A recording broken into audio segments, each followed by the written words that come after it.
Good morning, Jennifer here. I wanted to talk to you a little bit about where the Vedas come from. I talk a lot about how I teach these Vedic teachings.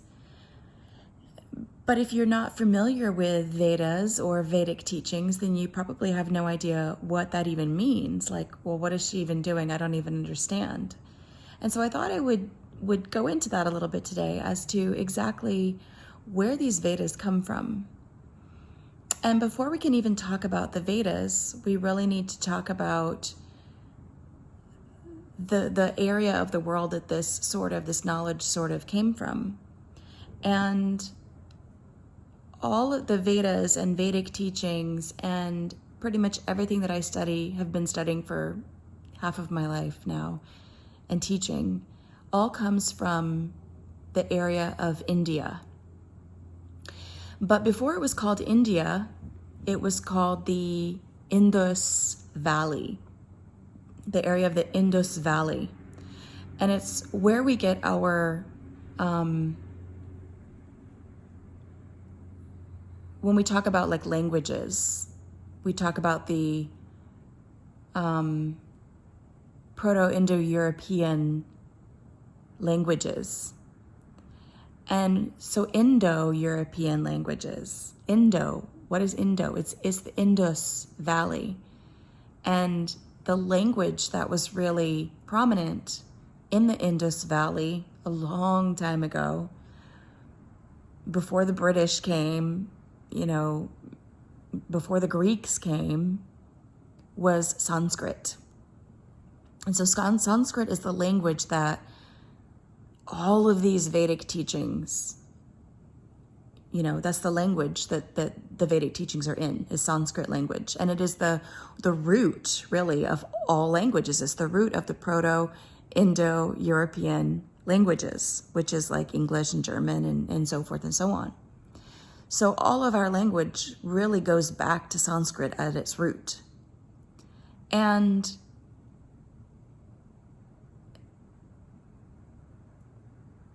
in the area of the Indus Valley, the people later became known as Indian, and it became known as India. But before that, it was called Indus, because the Sindhu River ran through this whole area of the Fertile Crescent. And so when the Greeks came along, they called the Sindhu River the Indus River. And so the area became known as the Indus Valley. And they called the people the Indus. And then later when the British came in, they changed Indus to Hindu. And so the people in this Indus Valley became known as the Hindu people, the Hindus. And then if you look up an ism, ISM, it is the theories, the practices. This is Oxford definition, dictionary definition. The theories, the practices, the belief system of a certain, whatever it's referring to, tack on ISM to the end of any word. I mean, it could be as big as Confucianism or Buddhism, or it could be as, alcoholism. I mean, it just depends. So it's the theories, the practices, the belief systems, the philosophies of whatever it is attached to. And so all Hinduism is the theories, the practices, the belief systems, the philosophies of the Hindu people. It is not a religion. It's not a religion any more than philanthropism is a religion. So we need to get this idea that Hinduism is some religion and, something that we're supposed to, be concerned about. If, you can practice Hinduism and be any religion that you want to be.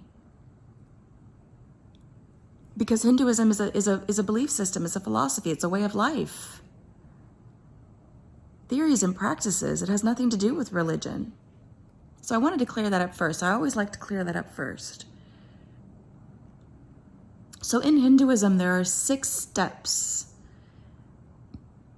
And these ancient rishis, which is an ancient seer, the ones that received the knowledge of the Veda, which Veda means spiritual knowledge, they received this knowledge of these Vedic teachings because they went through a process which is called Shad Darshana.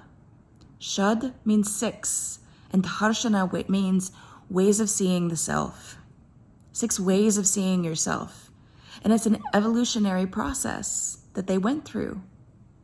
And it starts with something called Nyaya. Nyaya. And Nyaya is basic understanding, basic philosophy of logic. It's logic. Pramana is what it's called in Sanskrit, pramana. You know, the basic logic of things like gravity. We know we're going to walk into a room and we're not going to start floating on the ceiling because gravity is going to hold us down. We've all decided that, you know, a chair is a chair. And so it's logical to come in to sit into a chair and call it a chair and expect it to stay on the ground. Like basic logic. And so these ancient seers, they looked at the world around them and they went through a process of logic. You know, and logic is broken into 3 different types.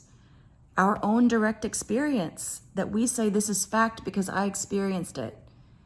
And then there's things that have happened so many times that we don't have to directly experience them, like smoke rising out of, you know, out of the trees.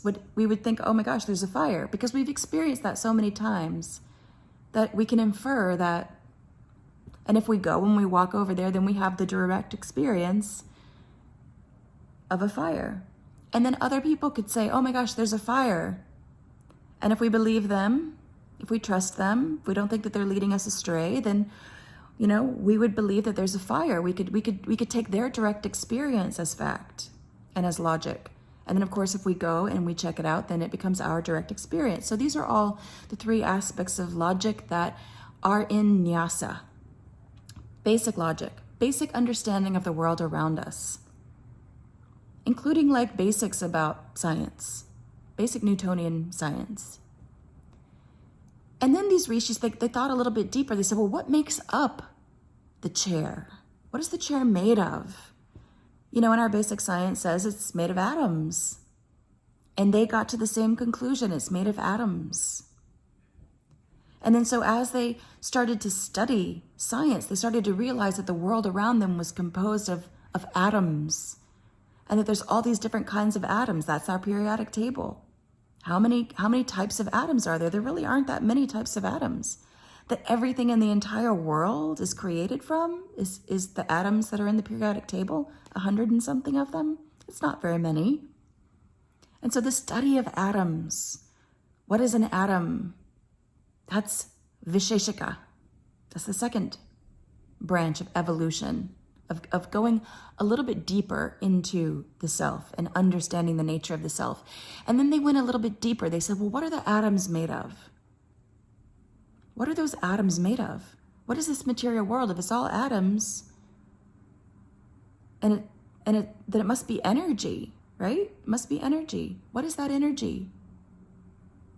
What is that energy? And they said, oh, gunas. What energy makes up the 3 energies of the proton, the electron, and the neutron in the atom? They went even deeper into a quantum physics level called Sankhya. Sankhya looks deep into quantum physics, what makes up the atom, what makes up the energy of the proton, the electron, and the neutron. And they said the 3 gunas, sattva, rajas, and tamas, makes up all of matter. What is matter, and then what is beyond matter? What is the spirit?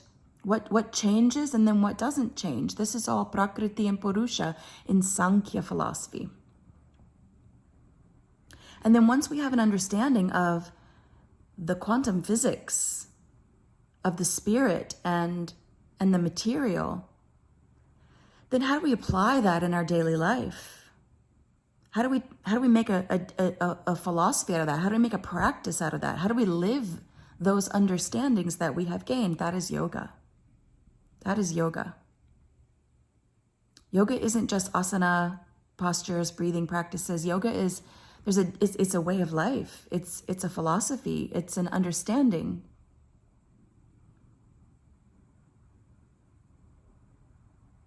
And then, as you begin to practice the internal alchemy of yoga, yoga is changing your mind, your thinking, your emotions, your behavior.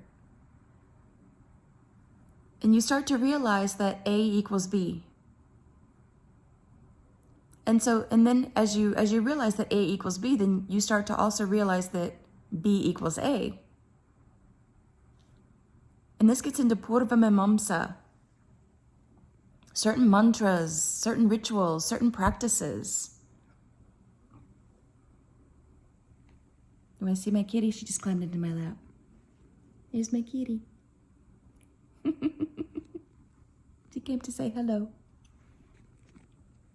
So certain practices, certain rituals, mantras to chant, yajnas, ritualistic, practices, but they have deep meaning. They're not just rituals to some strange god, It's nothing like that. It's a deep understanding that if A equals B, B equals A.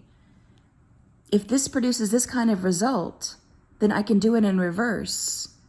So it's taking the basic laws of physics that you've learned in Sankhya and applied with yoga, and then reversing those laws of physics.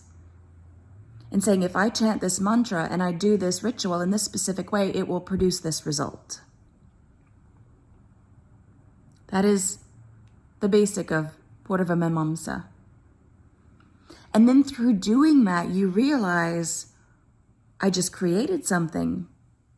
I just reached a certain state of awareness, of understanding myself and my own nature. And you realize that you are a creator. And you realize a connection with that higher self within, that part of you we call Purusha that does not ever change. And you start to realize that you are a creator. And you start to realize, you come into the understanding of what the Vedas, the end of the Vedas, are the Upanishads, the spiritual philosophies, the spiritual teachings. And you start to understand